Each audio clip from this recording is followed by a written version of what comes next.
Здравей, българино! Както вече ти разказах в предишното видео, 30-годишният мирен договор беше огромен успех, тъй като Византия изключително рядко сключваше толкова дълготрайни договори. Постигнатият мир разкри от какво голямо значение за империята са били добрите дипломатически отношения с България.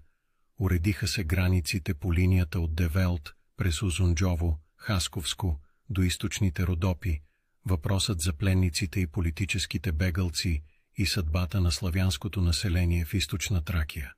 Стабилизирането на отношенията с Византия ми позволи да обърна по-сериозно внимание на североизточната и северозападната граница.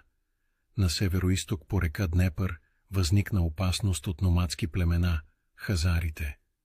В северозападните области, гранични с Франкската империя, тимочани, абудрити и браничевци през 818 година се опитаха да